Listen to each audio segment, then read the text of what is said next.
Hi everyone, welcome back. This is the usual Twitch stream. We're writing a programming language in Rust. This one's called Seed. It's a research language and it's intended to be a basis for a follow-on called Ash, which is intended to be an alternative to Bash programming. Today I'm going to forego the usual preamble and dive right in because this is a follow-on just from yesterday's session where we had replaced the implementation of valref with source. So essentially a valref with source is a value coupled with the object that it was dereferenced from. Usually it only really makes sense in the context of dereferencing, for example, a property on an object or an array access of an array or object, and the source in that context is the object that it came from, and we use that when calling methods. It's more or less just to implement the functionality of this in the context of a method.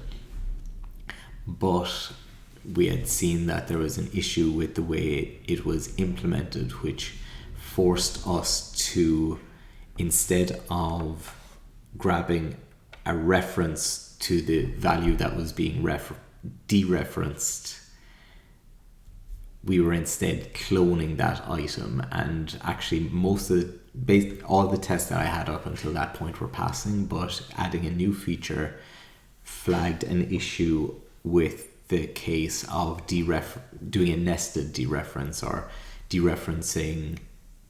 doing a nested property access of an object, where we saw that updating a nested property didn't actually affect the enclosing object, and that was because the object that was being dereferenced was cloned instead of us getting a reference to it. So we actually made a fairly significant change throughout the code base, but didn't actually result in as much havoc as I was expecting. But what it has led to is one or two deadlock cases in the tests, and so I want to take a look at those and resolve them so that I can merge the new change. So if we take a look at we're going to be taking a look at all the different calls to lock, I think, and what I'm going to do for the moment is basically replace all of them with try lock. And what this will do is, I believe lock by default will attempt to, shall we say, it will block the second attempt to lock until the mutex is available. However, in the case of try lock, when we pair that with an unwrap, it should cause a panic, as far as I'm aware. So let's go ahead and start off with where are we now? Yeah, we'll try no stack trace. This was giving an error last time. And now I am thinking that I'm going to create a deref function to abstract the general. Okay, yeah, so we're getting the panic that we were blocking on before, and we're getting the line number that was causing it, which is exactly what I want. So we're getting, okay, so when we're trying to get a lock on V in this context, in fact, that's kind of all the information I need to know for the moment. What I'm going to do is I'm going to run this new, or this other method. Now we'll see if it's the same line. If it is, then we have a fairly good, 1309, it's the same issue basically.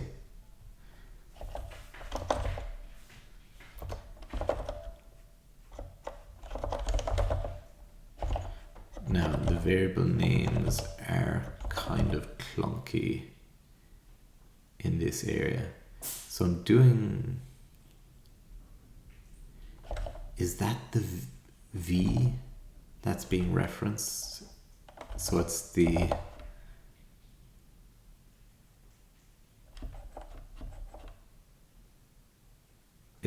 V that we have already unlocked.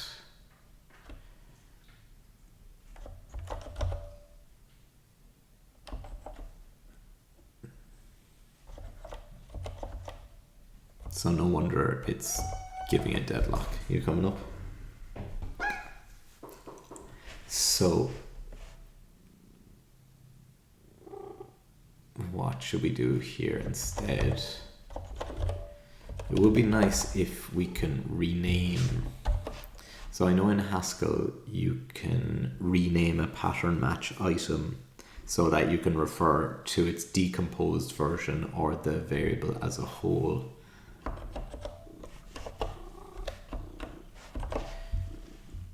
Maybe what we can just do instead is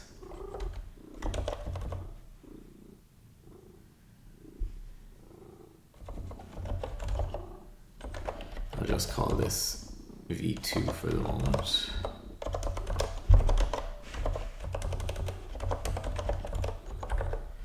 And so then down here what we're wanting to do is get v2. We're probably gonna have to clone that.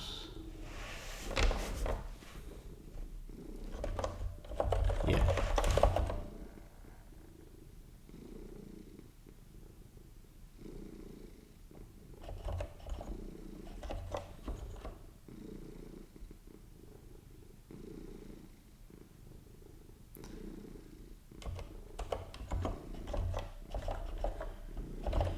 Actually, what I'm going to do first is I'm going to leave the code as is, but I'm going to just disable this, and we're dealing with function problems again, so it's likely to be the same error.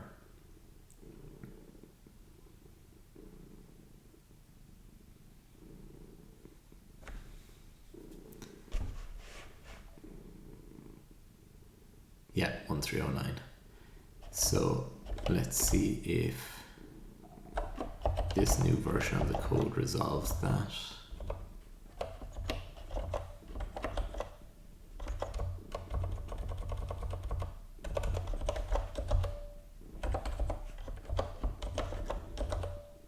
And it does. That's pretty slick.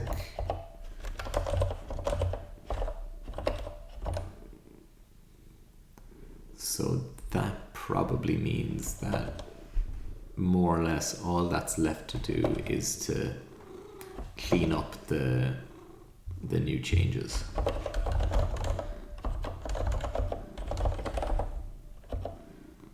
So what are we dealing with? Yeah, so this is going to be a patch essentially, even though it changes a lot. But it's essentially a refactoring, so we're keeping the existing functionality.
think that needs to be a clone now because we're copying the...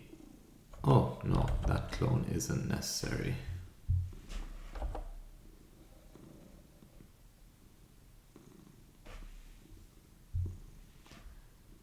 It's a bit of a pain that the line length checker runs before Clippy.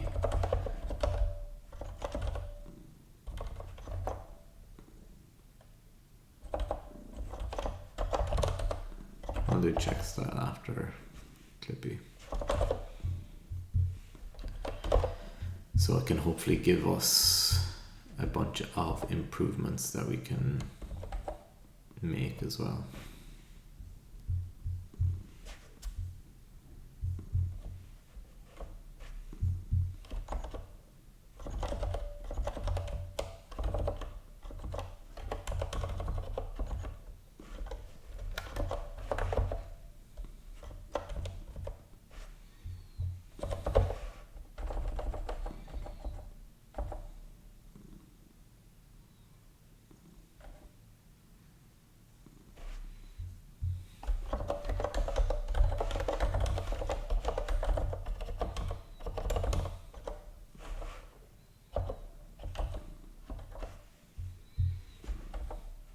So we'll change back from try-lock or from, try-lock to lock, even though I think I will leave it as a,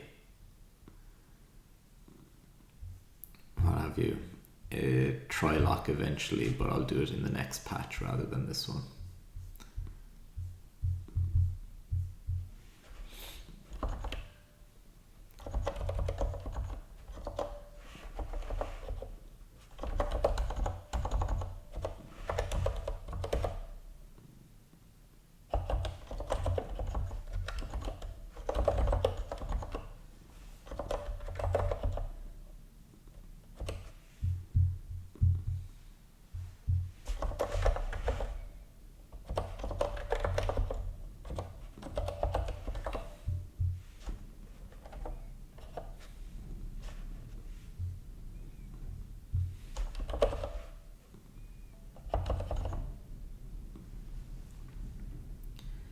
And what I also want to implement is deref, which I think could be useful.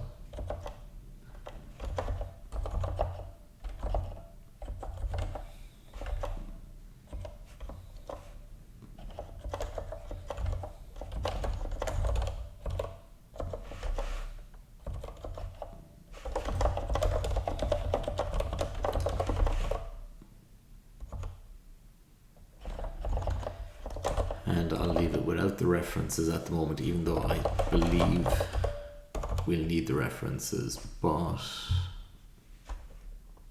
it's easier to add the references back in, I believe.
Yeah, if I have a reference here, I think I can leave out the lifetime parameter on the right.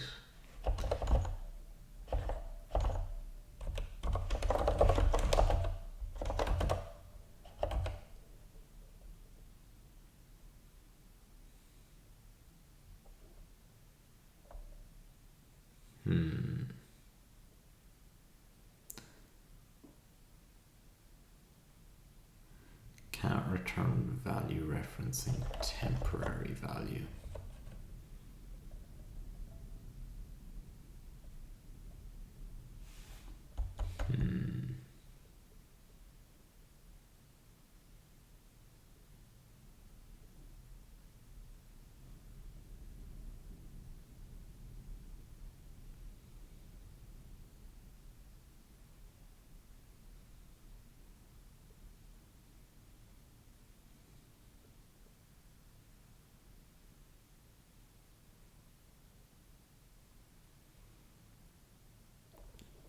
This might be a case again for ChatGPT. I know it's kind of the lazy approach, but again, instead of me trying to spend a bunch of time figuring out lifetimes and things like that, could just have it potentially explained to me.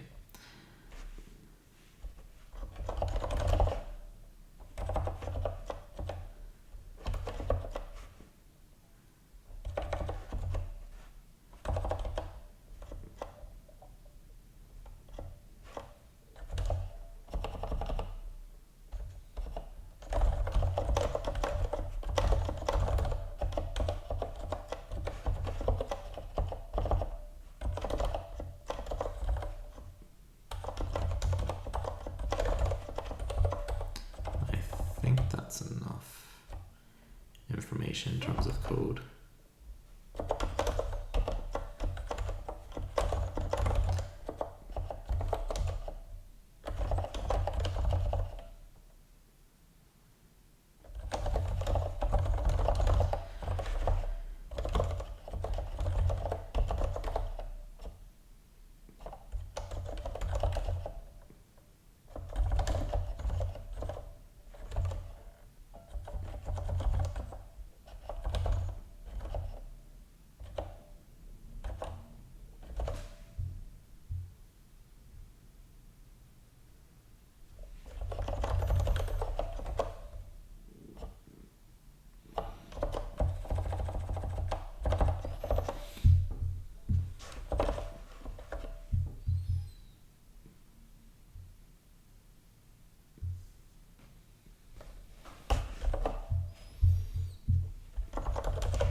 And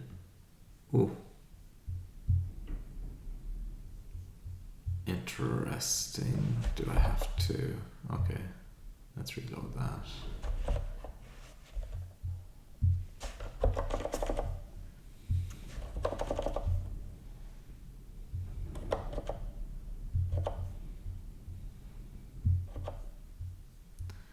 Now, I don't think the backticks are necessarily essential when talking to ChatGPT, but makes me feel good.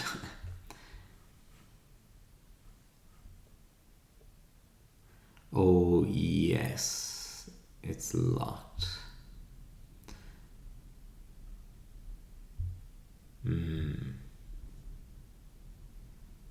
Return a reference to the mutex guard. That might be the next best thing.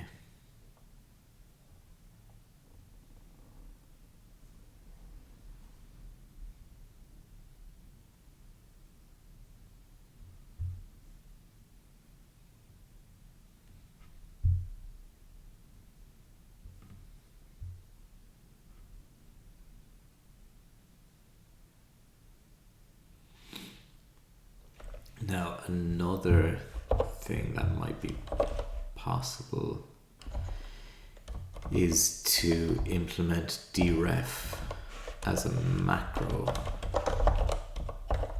So let's see how that might look.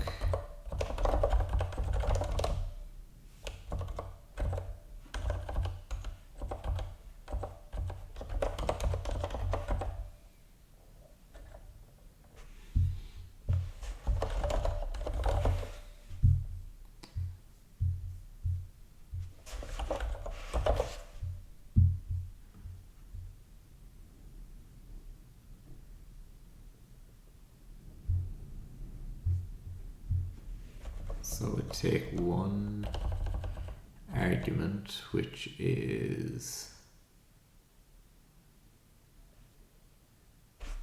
let's see, yeah, an identifier.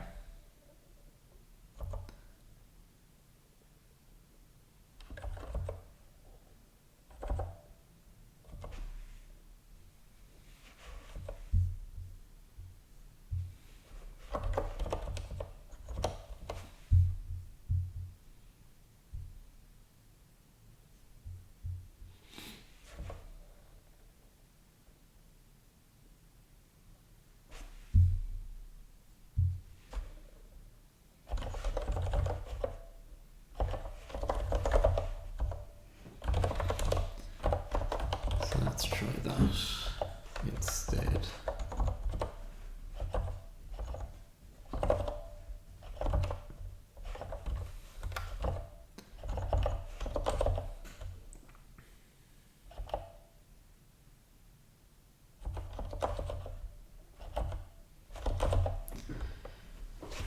So no rules expected this token in the macro call. Okay, because it should look like that, presumably. Use the path separator to refer to an item.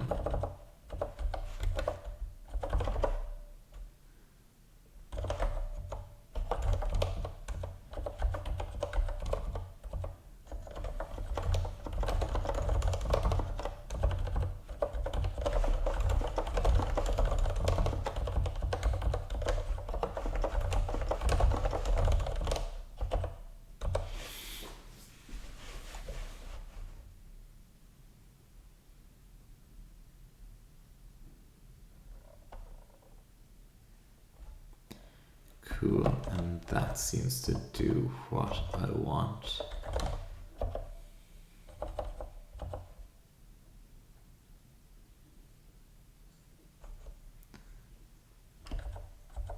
Now, having said that, there might be a lot more places. Let me see, did I update all of the...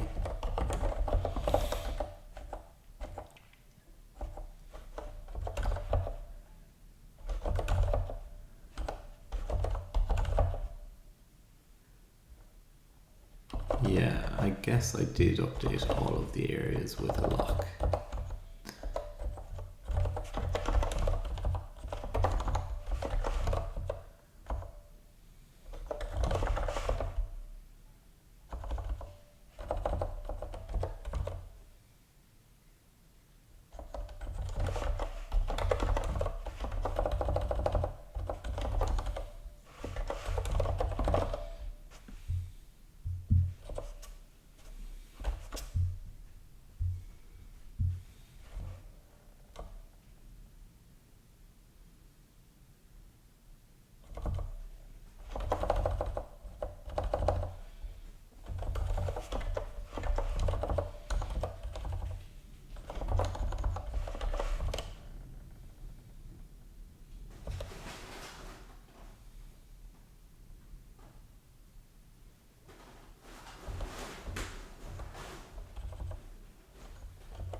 No, mister. I don't want you in my gym bag. No. Out of that. No. No, I should have zipped that up.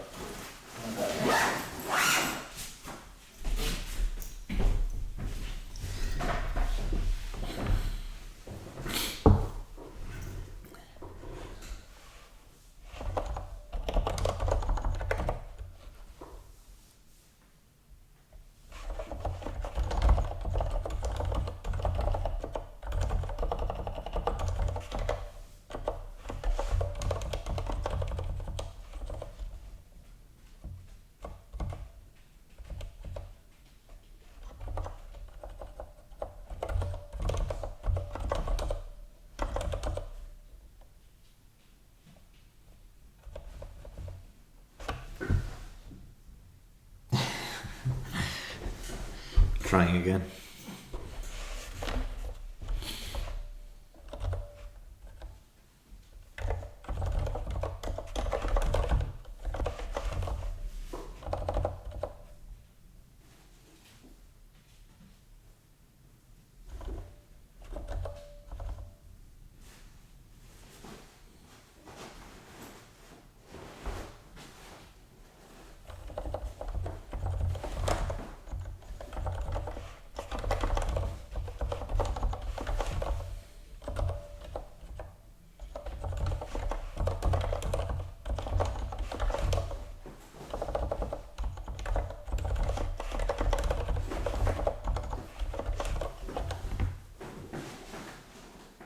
Yeah, you can sit on top of it, that's okay.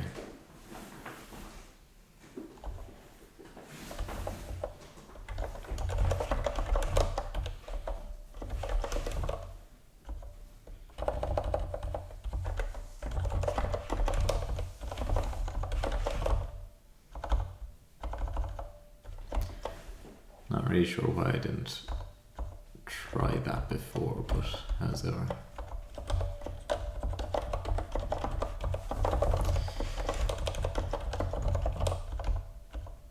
Oh, no interest if you can't go inside it, is it?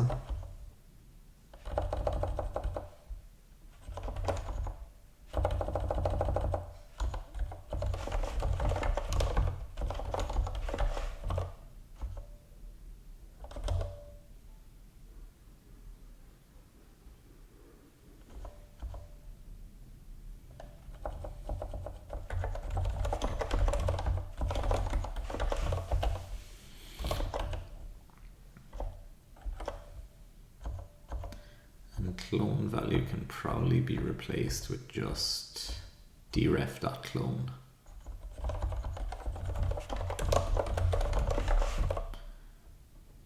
Although, can it?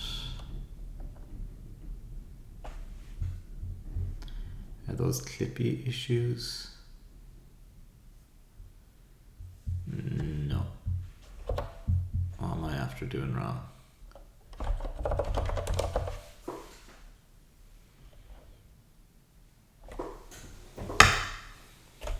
No, I've done something else wrong here.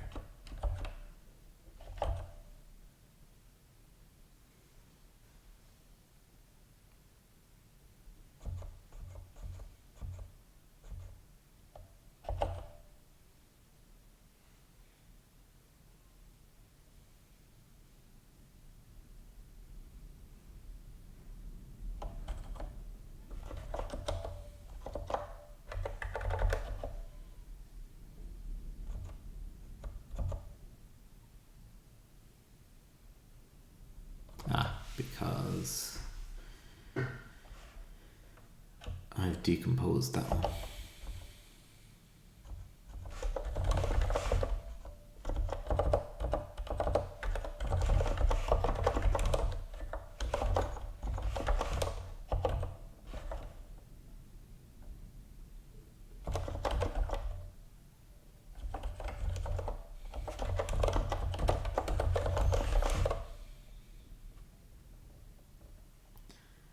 I wonder, will this work or will this give me a deadlock?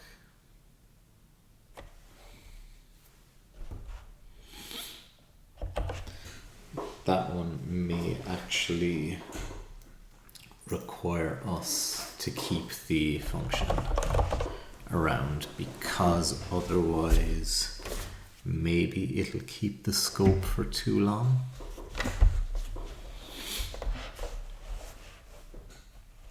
No, so we can actually replace that.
deadlocks.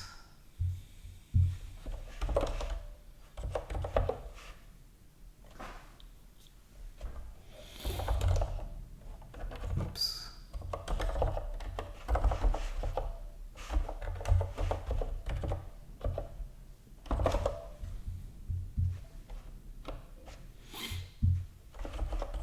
What we can do here is replace that with try-lock. And that will instead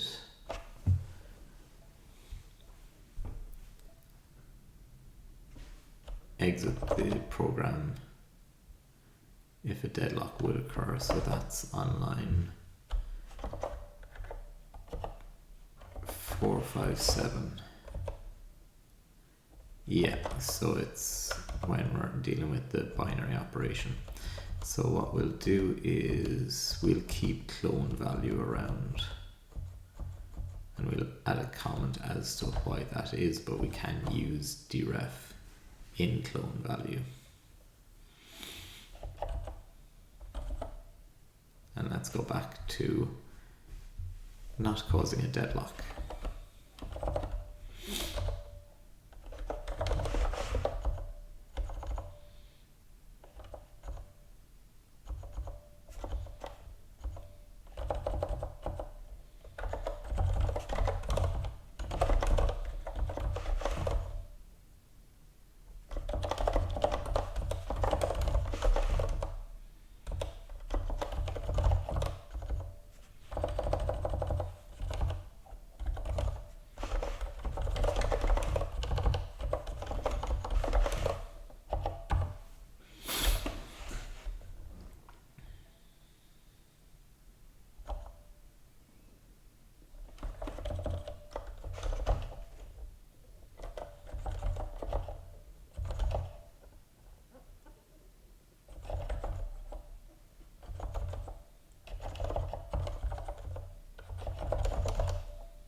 the lifetimes, but maybe that's been changed.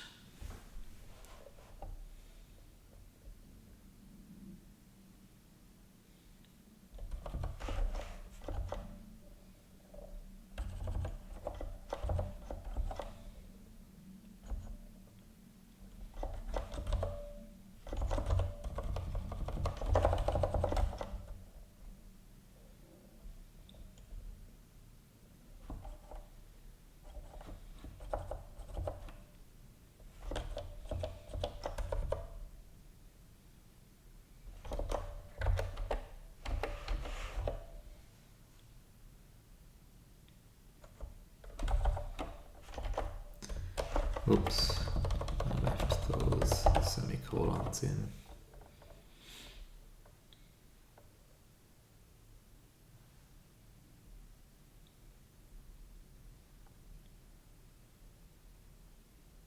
Okay, so I didn't need the let binding anymore. I guess something had changed in the meantime.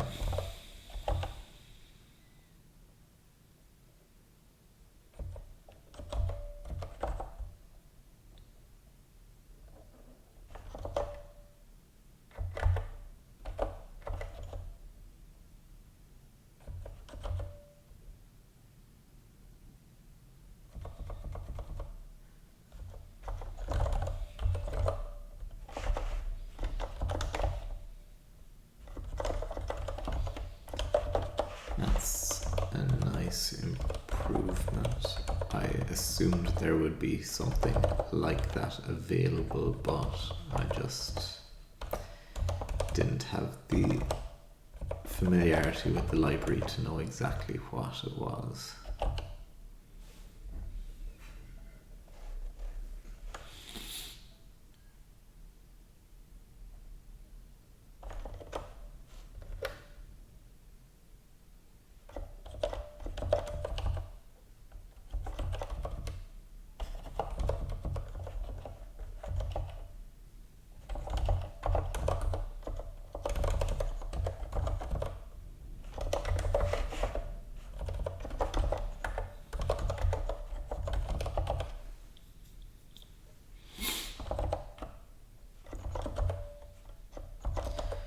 Okay, so we're getting places.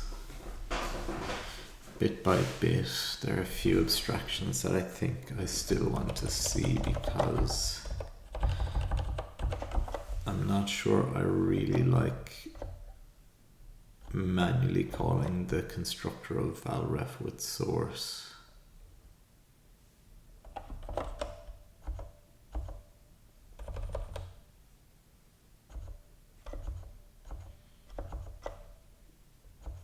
So in both those instances, it's taking a valref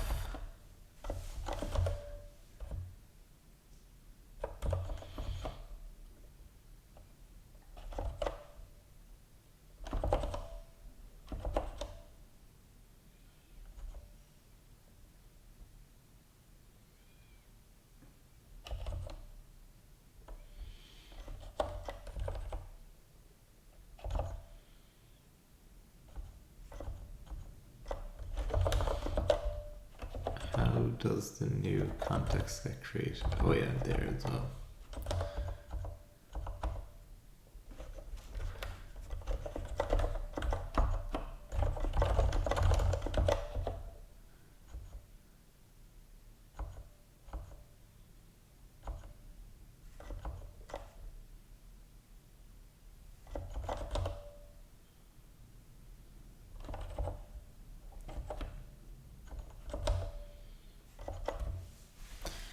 And that doesn't happen with list indexing.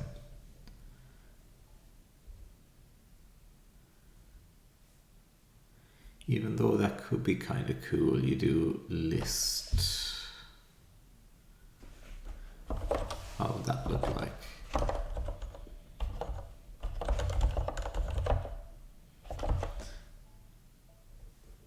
So if I had a list x is equal to A, B, C, and I did x is 0 dot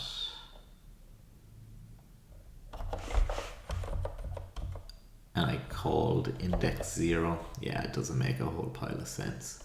In the function you could have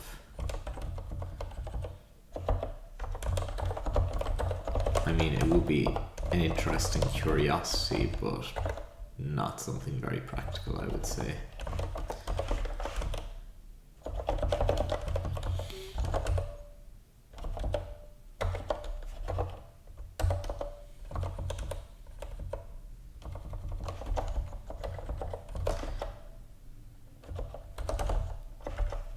And then at the end you would get, it would be function D and C. Like for anonymous objects, no, not really. I don't think it's got much practical application, but an interesting thought experiment at least.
again.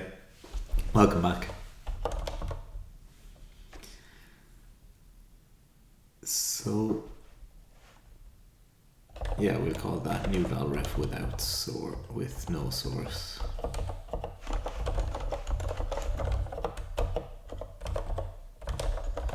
Even though there's only one real call to this. Oh, I'm glad you're enjoying it at least. Yeah, it's pretty deep into the project at this point, and what I've been working on for the last 2 days is fairly, I would say, convoluted to say the least. It's really just playing around with the implementation of variables for the most part, and I'm kind of discovering new things as I go along. So yeah, I would say, yeah, it's probably a little tricky to jump into at this point, but yeah, if you find it interesting, then that sounds great. So I can probably just do that.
So that all seems to be working so far, and I think I've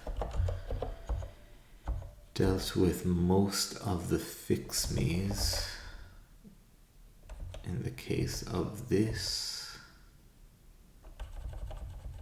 that should also be a new val ref with no source.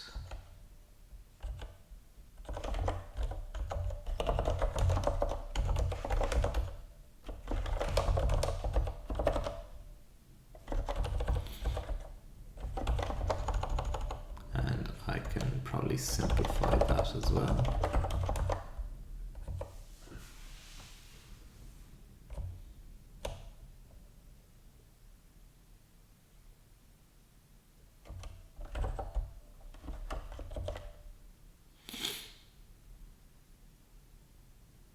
Yeah, I've already done that.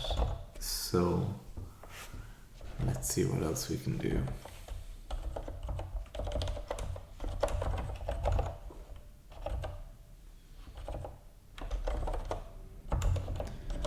So this is the last fix me. Now in this case we require the scope to be limited,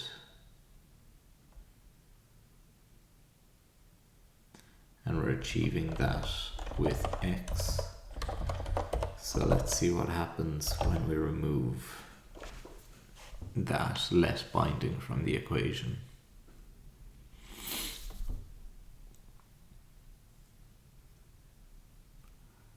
The borrowed value doesn't live long enough. It's dropped at the end of this block.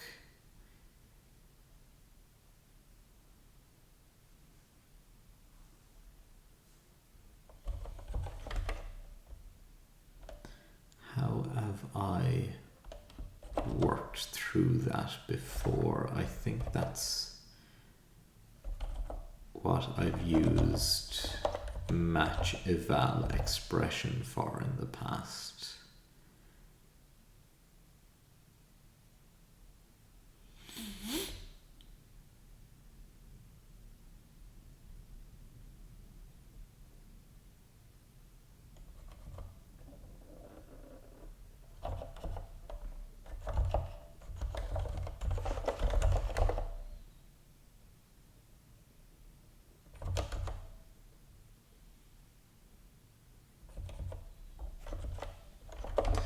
Yeah, so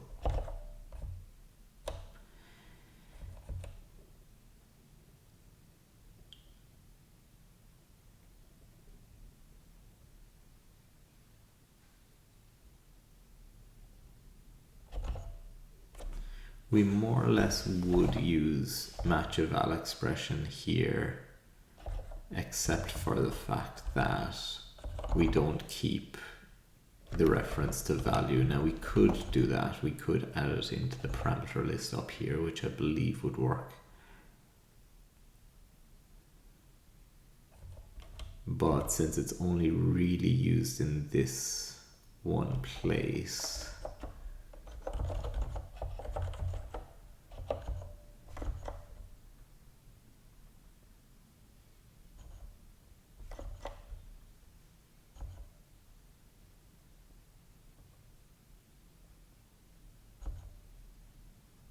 yeah, the different places where it's used are kind of unique.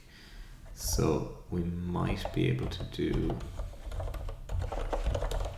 this instead.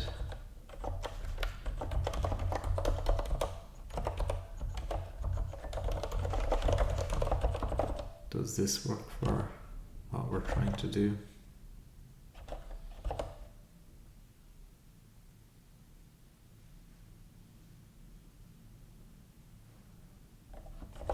Yeah, nice one. So that's taking care of everything in there. And we also want to do the same in this file. So we don't have any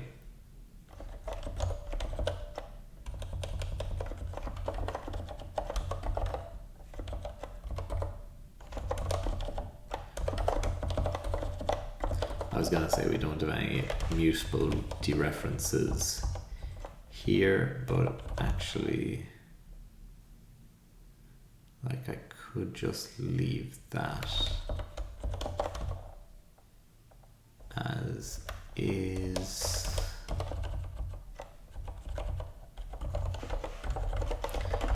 Just for the sake of keeping them the same, I will do it like that. And I should really just import these macros, like share the macro definitions, but that's just an extra step of laziness that I've been foregoing because it's not a huge amount of duplication. If it was more, then I'd probably take a look at how to do it, but even though it'll probably only take a few minutes, I'm just too interested in just getting things working first.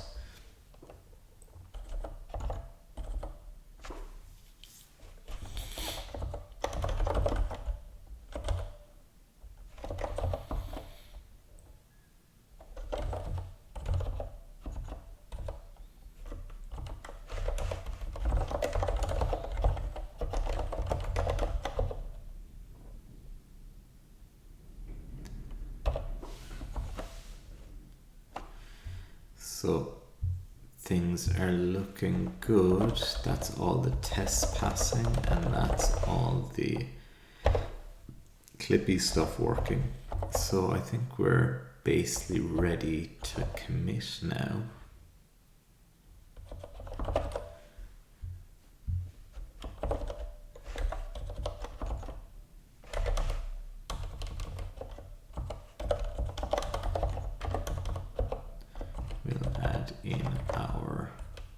definition of deref here too.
Oh, that's interesting. I actually had the same logic before.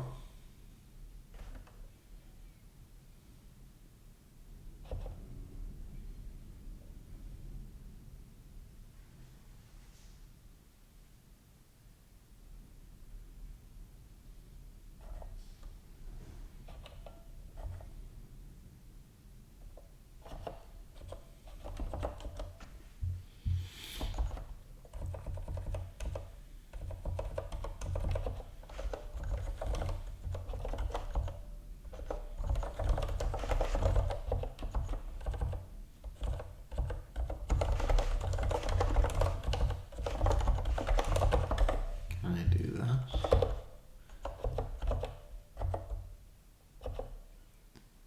We shall see shortly.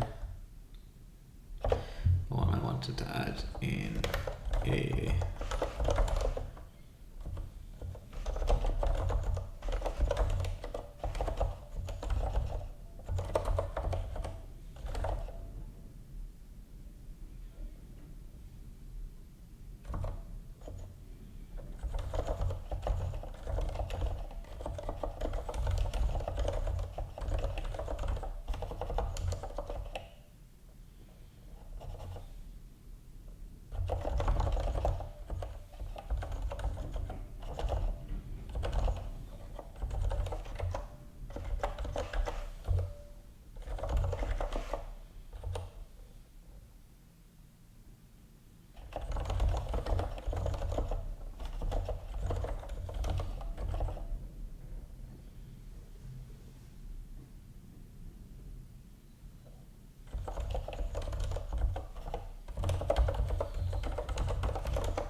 yeah, that might not be a function.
Whew, that was a big load of work. So that is basically ready to commit now. Technically it was a refactoring / bug fix. And what exactly did we do? It essentially fixed the bug where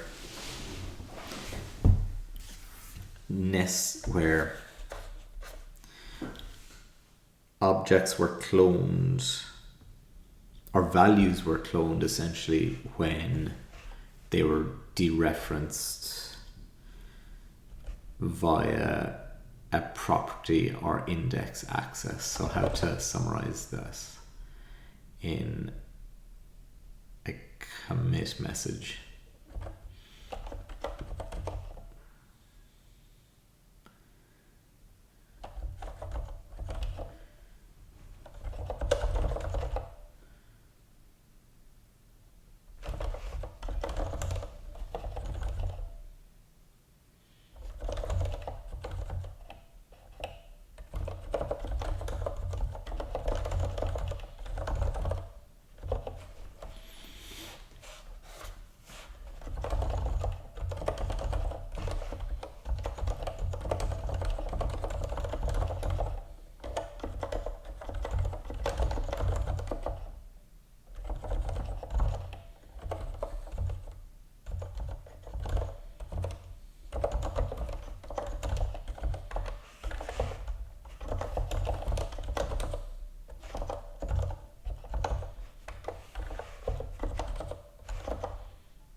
So the existing implementation of ref with source forced the implementation of property access, either via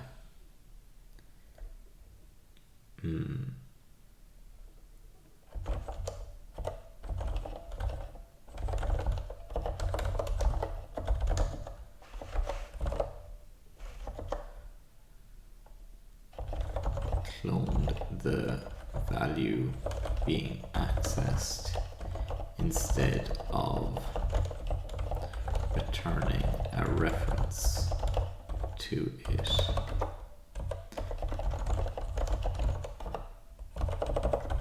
Among other issues, this meant that assigning to values in nested objects didn't work as expected because the value would be assigned to a cloned object which would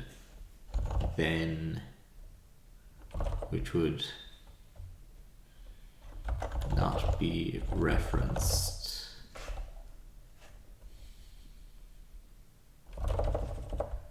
because the value would be assigned to a cloned object.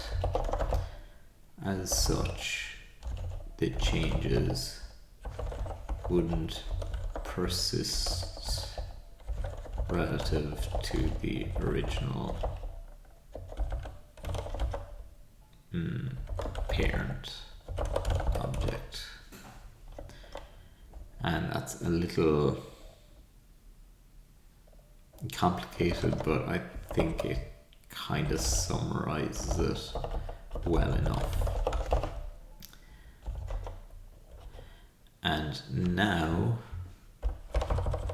it's time to revisit the other change that I was doing, which was the implementation of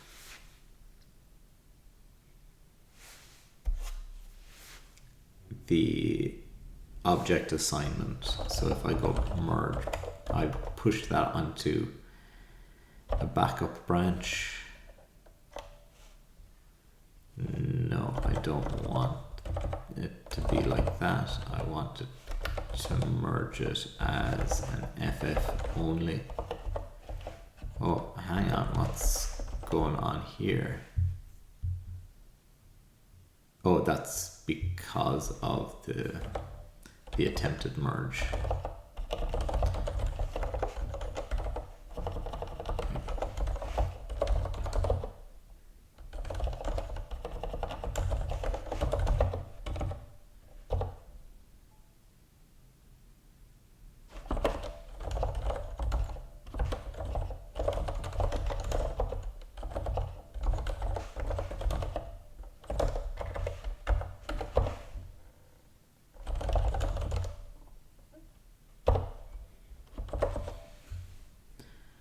So let's try this.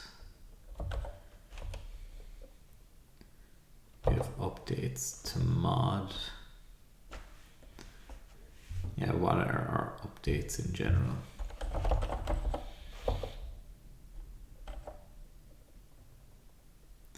So that's in bind. We have some print lines in bind as well. And I think those are mostly to debug the issue that we were just seeing. So hopefully all those bugs that had been there previously will now be gone. Just gone. And we have an update to the scope. And actually all the updates to mod as well were just to do with debugging as well. So if I remove all those, actually there are only changes to bind and scope. And so all of these issues are just to do with the changing of the implementation of valref with source. So this shouldn't be too difficult to resolve. So if we go into bind,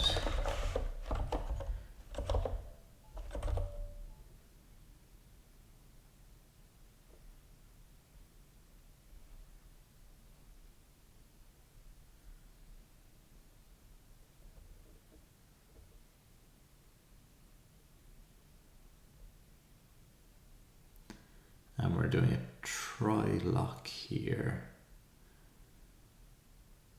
possibly to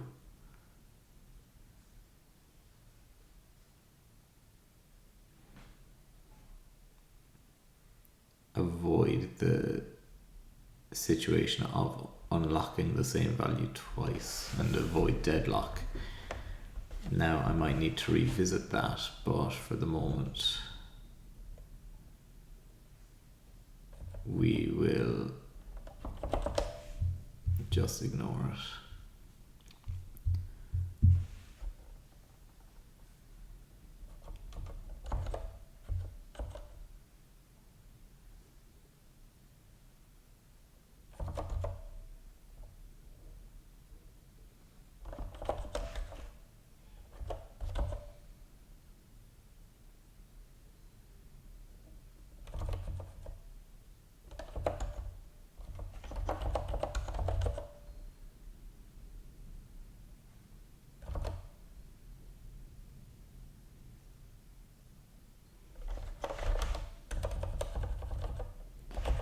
Let's try saving that. I think we had 10 errors before, yeah, so that seems to have resolved it. Yeah, so it's just a matter of putting in the V there. And same down here.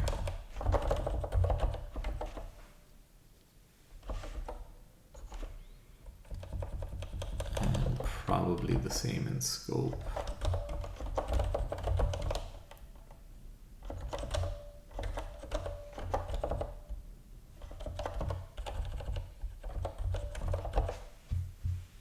And that's probably all the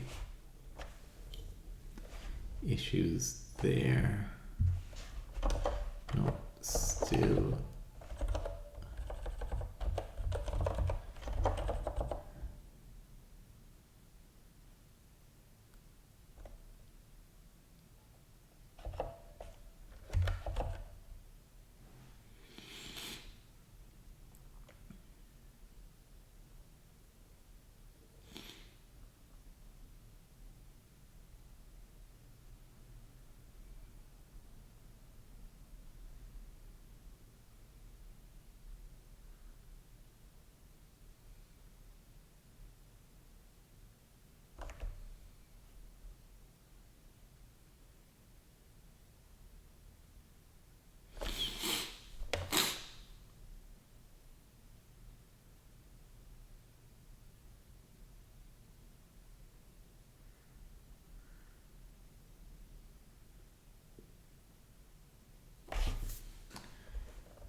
So we don't really need valref with sources in the scope.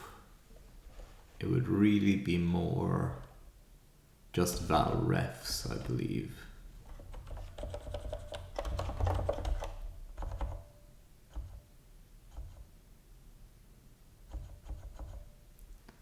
For the moment,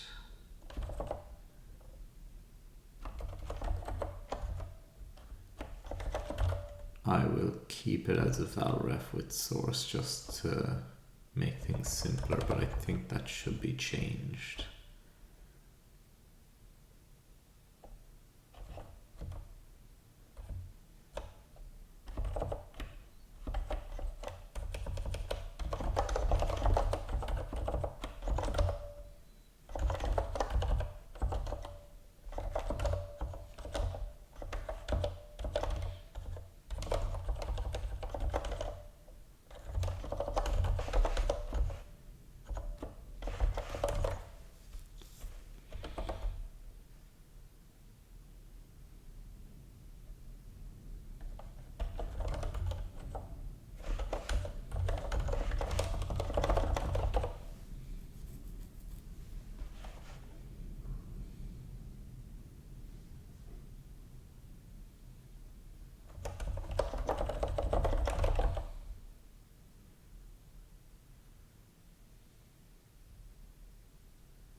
Interesting. So what's going wrong here? Oh, this is the...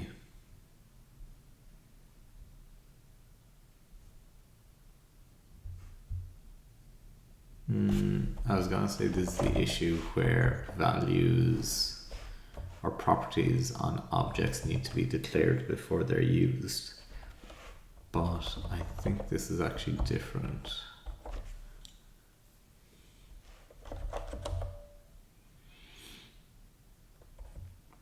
Yeah, because I have the workaround here to create a key if it doesn't already exist. So what's the issue? So if we go on type functions, bind,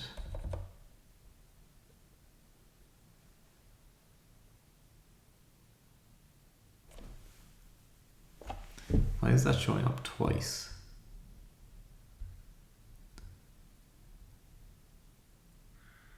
Oh, there's type functions and then this functions.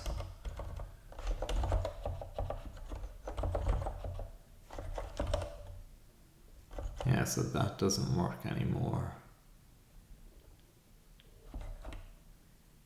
Is it to do with the... is it to do with what I just did in terms of the valref with source? Where was that? Was that in scope? Yeah, I think so.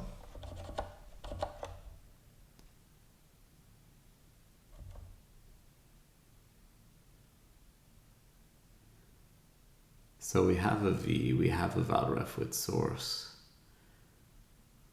Why am I not just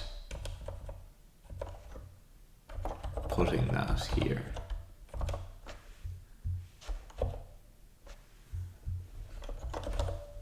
So the scope is all of those. Yeah, so I might need to create a new one from both the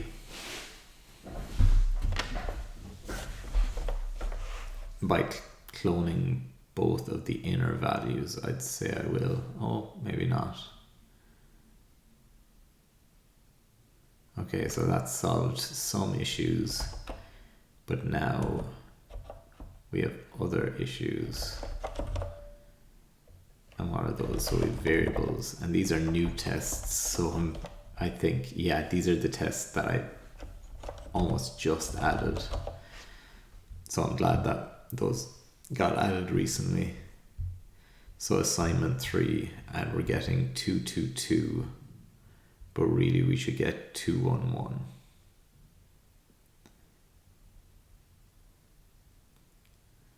And we're getting 222 because x and y are equal to x, and then x gets updated, and these are all references to those, which isn't good. So maybe that's also an issue in what I just did. So instead of putting the v directly in there, it does need to be a new v.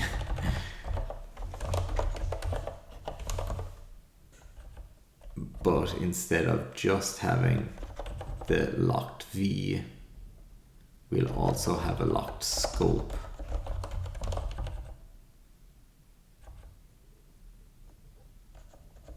Our source.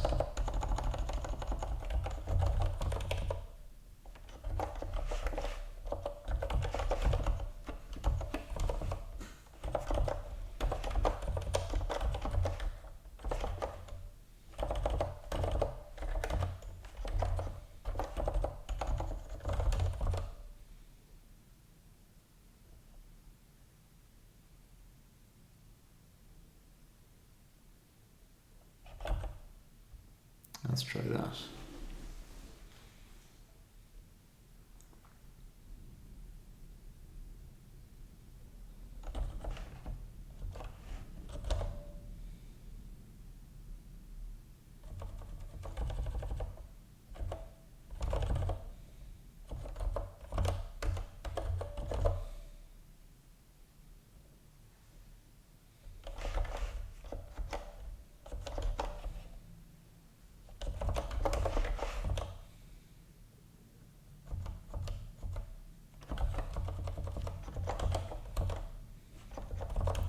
Okay, this is gonna be complicated at first, but we'll simplify it shortly.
Okay, so we've now got different errors again. This is very interesting.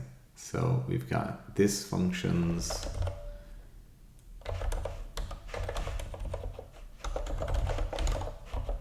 source change 1, and we have parameter mutations in function combinations. And again, lots of these are new tests. At the very least, parameter mutation 1 is. So again, very glad for the new tests. So let's take a look at this one. Object doesn't contain property underscore value, and that's being raised on line 9. So this line.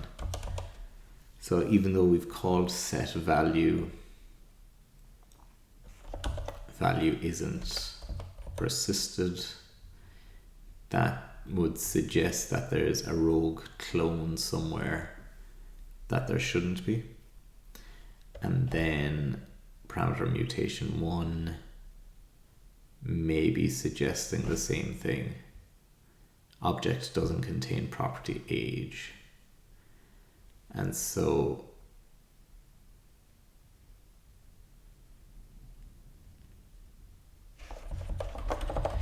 does that resolve if I use the declaration approach?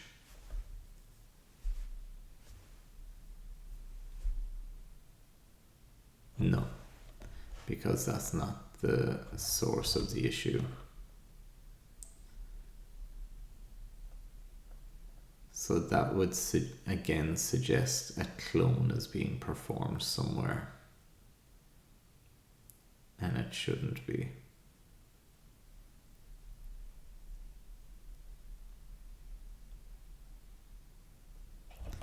And same with this. So it's happening with a parameter and with this variable.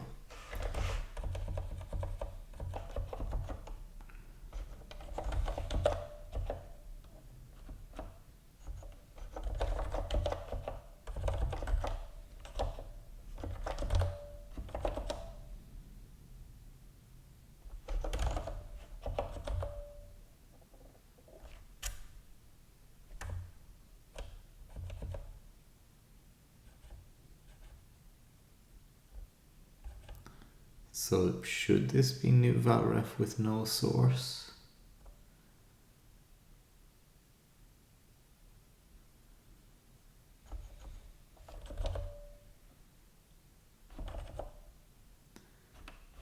So in these cases, they're not built-in functions, so we'll just look at the function sections.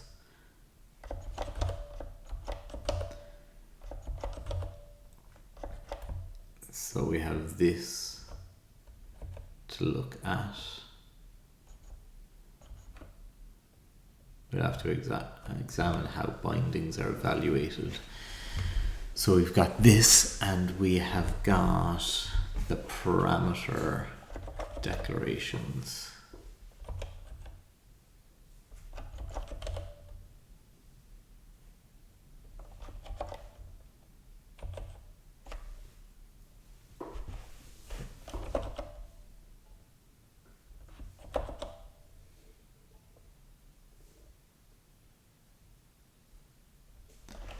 So it's creating a new valref with no source.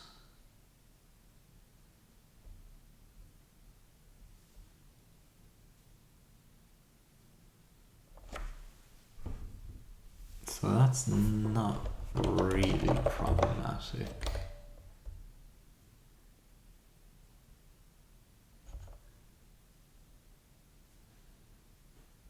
Yeah, nothing's being cloned. At least no values are being cloned, so I'm not really sure what's being problematic there.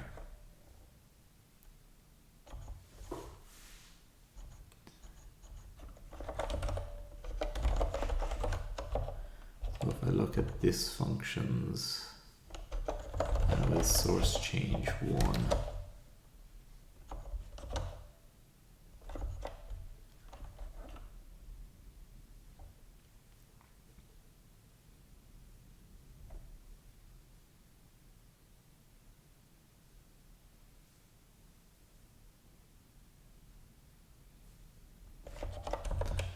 wonder if I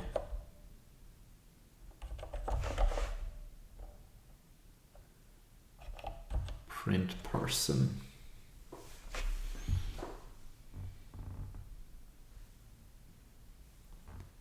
what will I get?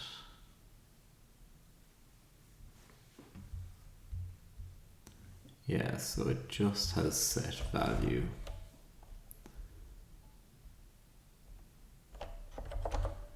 And say if I did person value is equal to 2.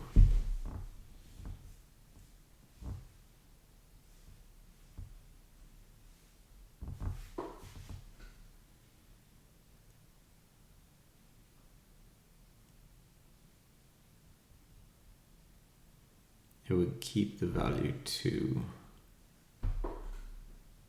and this dot value wouldn't persist.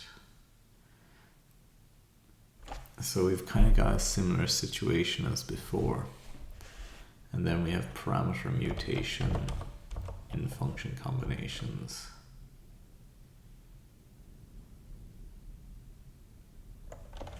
Which is similar.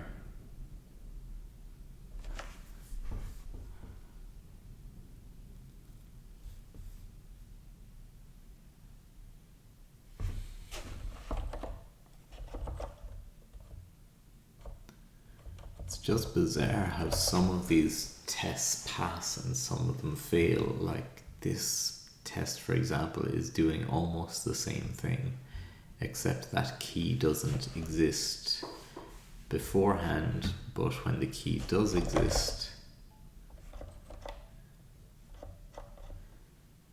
and I wonder, does this also make a difference if I set the value by initializing the object versus setting it?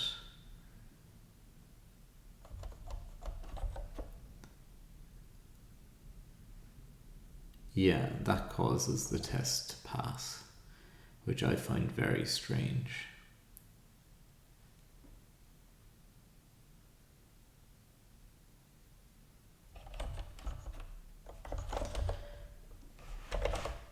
But it's happening in the declaration section, or the, bind prop.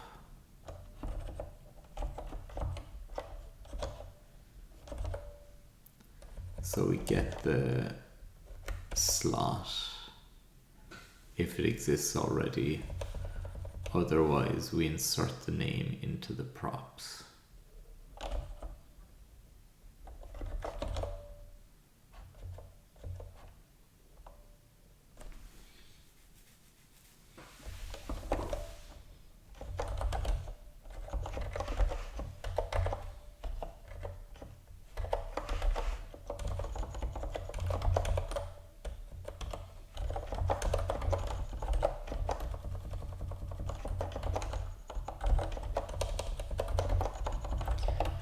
So if I look at so I'd say a lot of tests will probably fail with that change. So I'll focus on function combinations to start with. And so it was source chain, mutation 1.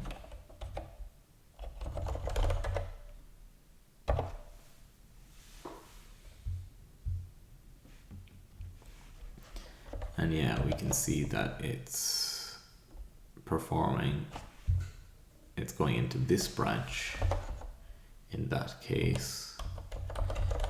If we go person.age is equal to 50,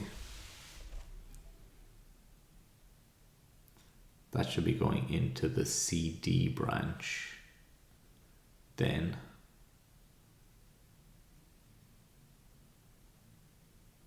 Oh, sorry, yeah, it goes into the AB branch first,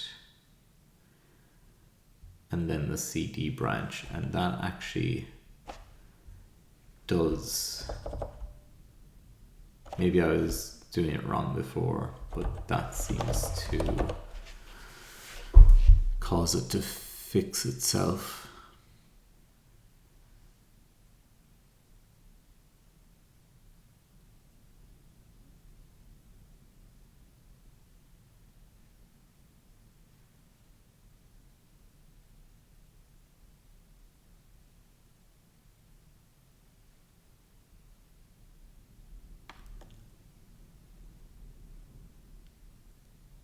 So that's performing AV because we're going into this branch twice.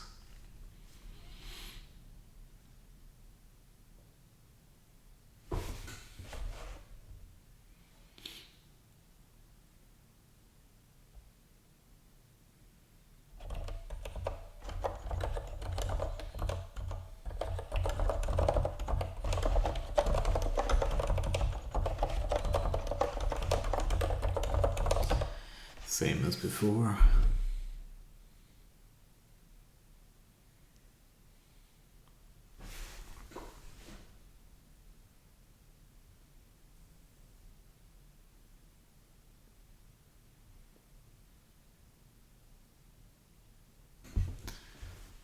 So it's definitely the same object all the way through. And we do set age, but again, when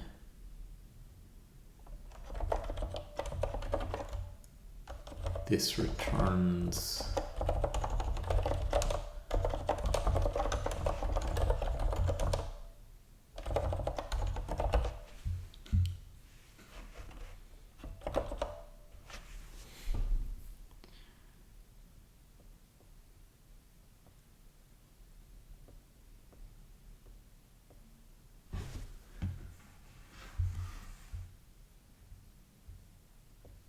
so we've got our scope stack, set age, we've got person underscore age 50, but we don't have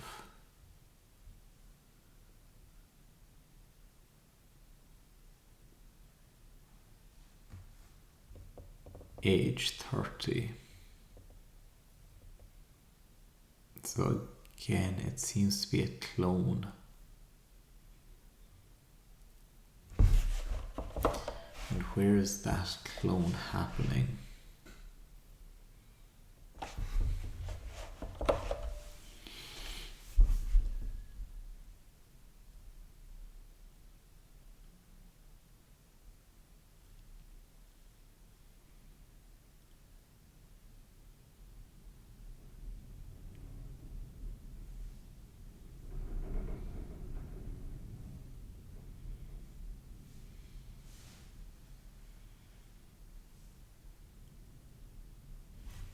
Oh, but we do have P, and P does have an age 30.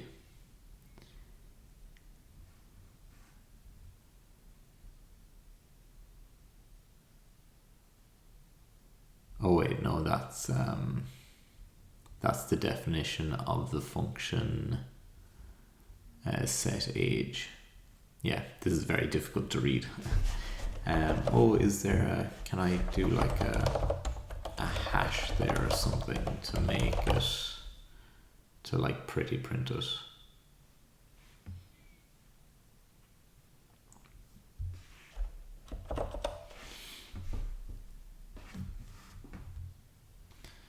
Yeah, I mean, I'm not sure does that help a tremendous amount, but a little bit at least.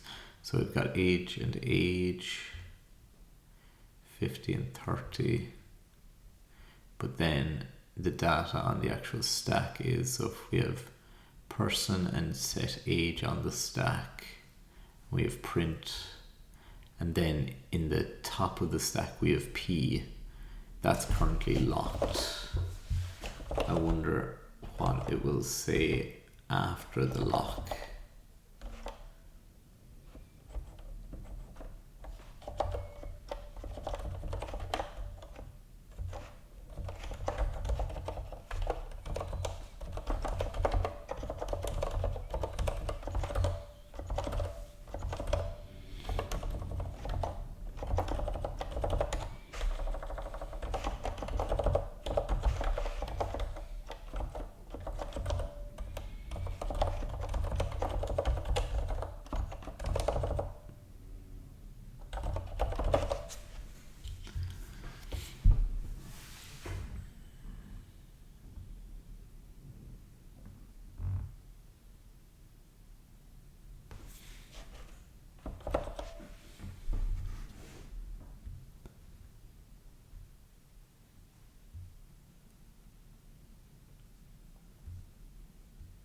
So we've got the scope stack here, and then we do have the data P, and age has been set to 30 correctly. But person at the top of the stack doesn't have age set to 30, so it's affecting the local P but not the person on top of the stack. So how are function parameters getting handled?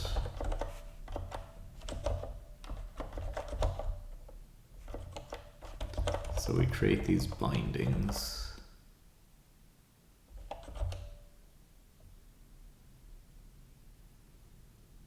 We clone the argument names.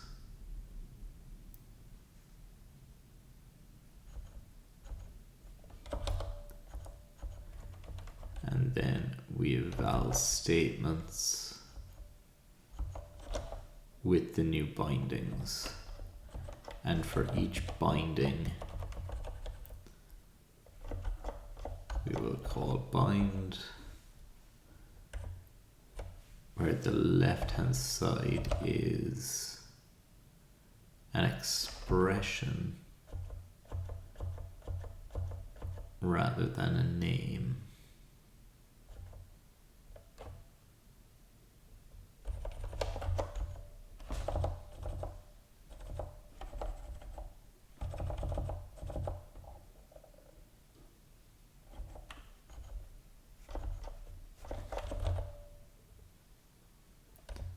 So we have a call binding.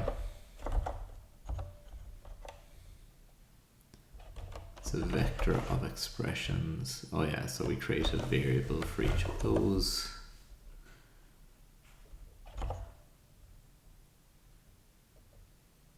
And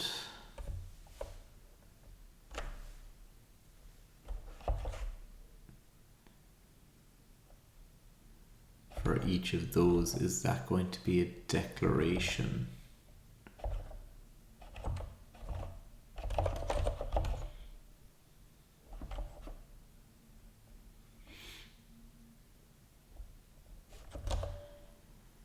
So for each of them anyway, it's going to be a bind, and the left hand side is going to be an expression. Oh yeah, what's the bind type? That will be good information to know.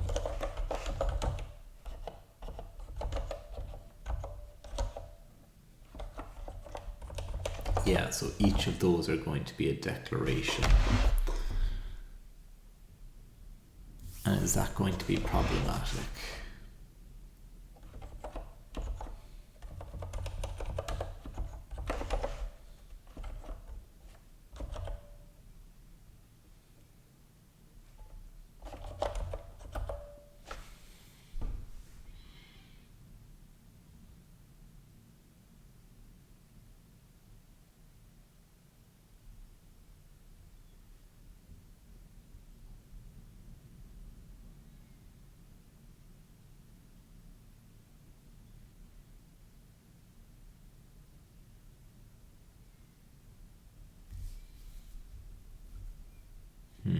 There are a couple of things going on here.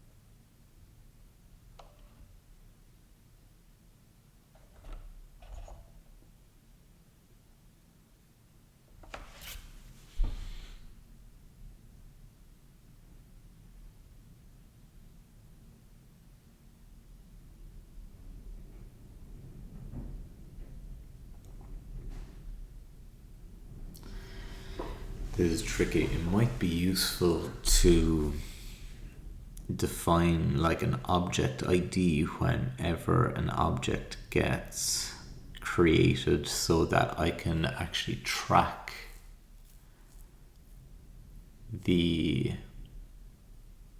so when I do a print line, I can actually see the object ID that's being referenced.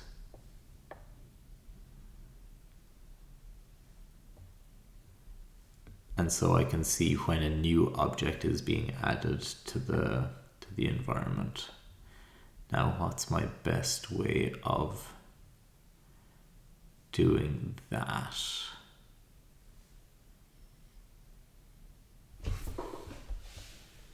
But when I do a clone, it's going to clone the ID anyway, so that really doesn't...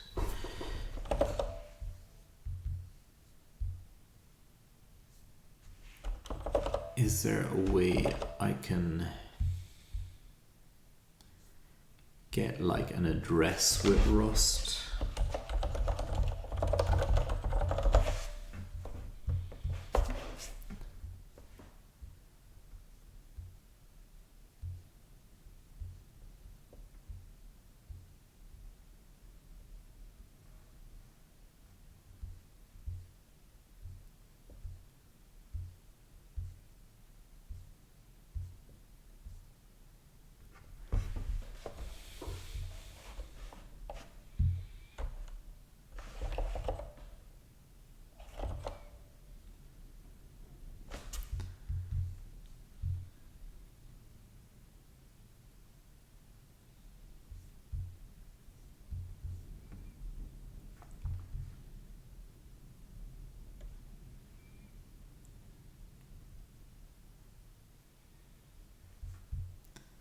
So I'd need to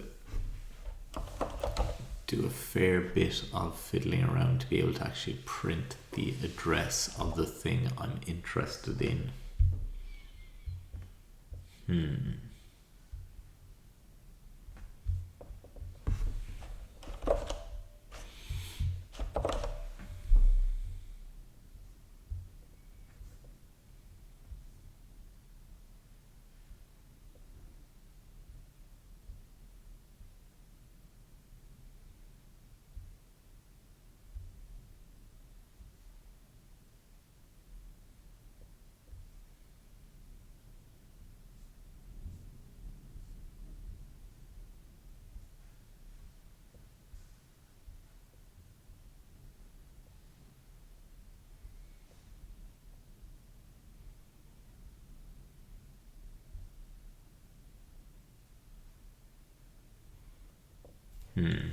This might be a blocker for today, so I think I'm going to leave it there. Not making too much progress, so it might be worth leaving my subconscious just work on this for the time being. So to recap on where exactly this is at, the update to change the way that values are assigned has highlighted some issues in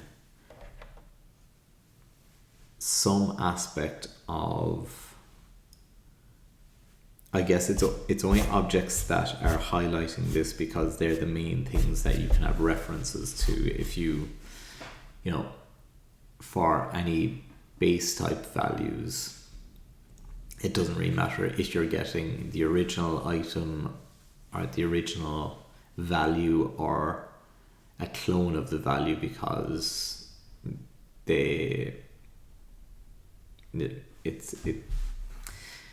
kind of self-identifying. Whereas with objects, because the objects can be mutated,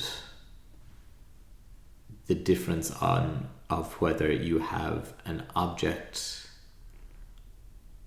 or a reference to an object or a clone of an object makes a big difference, because if you modify clone, then it's not modifying the original.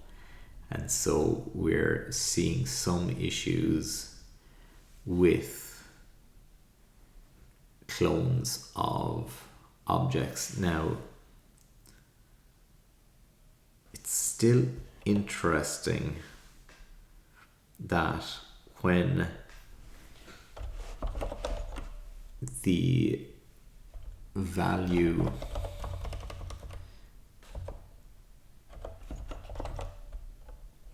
is set beforehand, that it works as expected. So that would almost suggest something to do with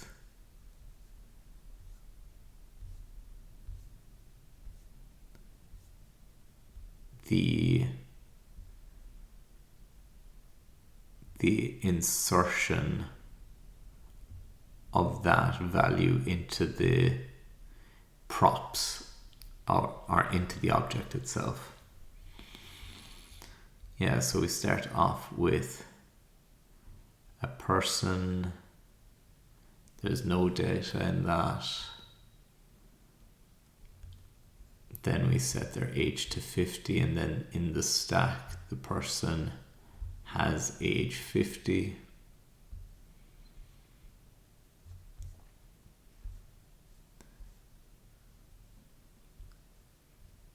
And then we're doing an assignment, not a declaration.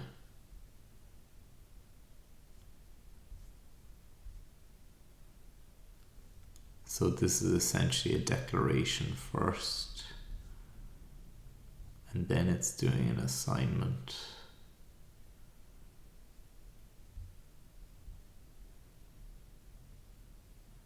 And when it is an assignment, person still has value 50 here. This is presumably after the assignment. Still has value 50. No, what's... So we have scope stack here. Why is this scope stack? Is that's for when the binding is created, I guess. Okay, up until that point we have just person, and that's all that's on the stack. And then here we have the introduction of P. Okay, so that's when the new binding for function calls is handled. Then we have this assignment. Person is now 30, both the original reference in the stack and the local variable in the stack.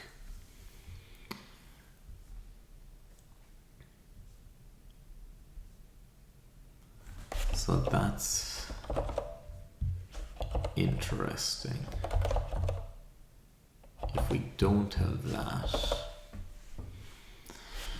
and I'm not sure that I'm going to resolve anything here, but it's just more data points to try and point us in the right direction. It would be nice to be able to do a slightly nicer debug implementation of the scope stack, especially for valref with sources. I wonder, can I override debug? I provided an alternative implementation. I'm fairly sure I can. Maybe I will. Arc doesn't show up, but mutex does. And then we have source, and then we have the location, and we have whether the mutex is poisoned or not.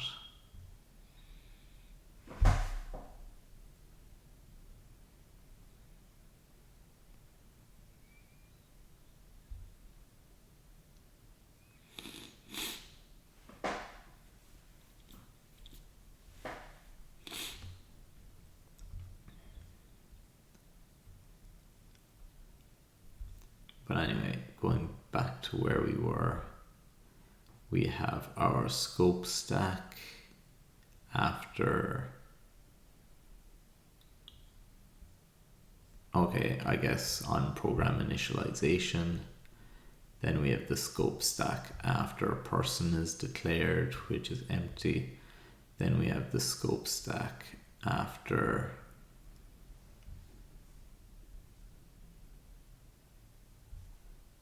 what?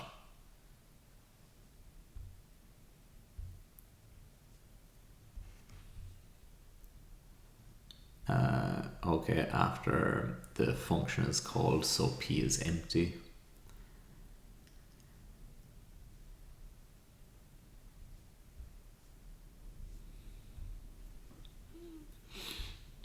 So we have person and P, and those should really be getting updated in lockstep, more or less. We have our, what is essentially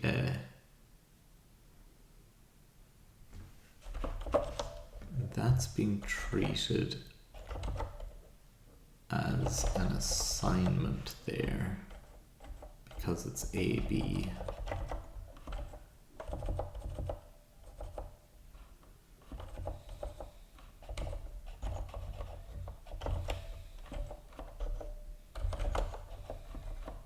No, sorry, it's the declaration version or the creation version.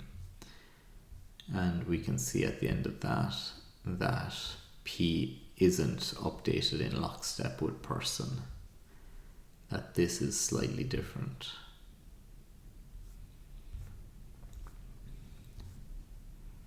Whereas before in the second case, where are we now?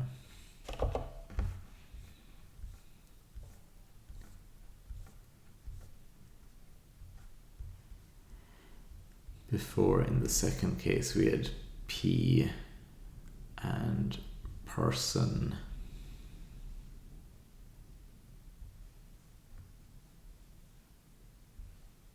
age 30, but the second call was in C and D.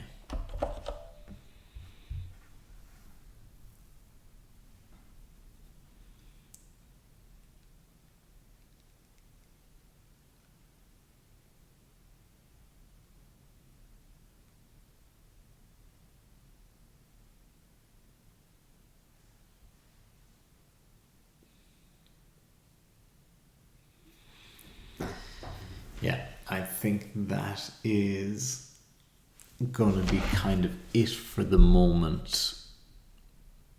Yeah, I'm just gonna stew on that for a bit and see where I get to. Again, it's possibly something to do with an object getting cloned at the wrong place, but it's how to figure out exactly where that's happening will be the tricky part.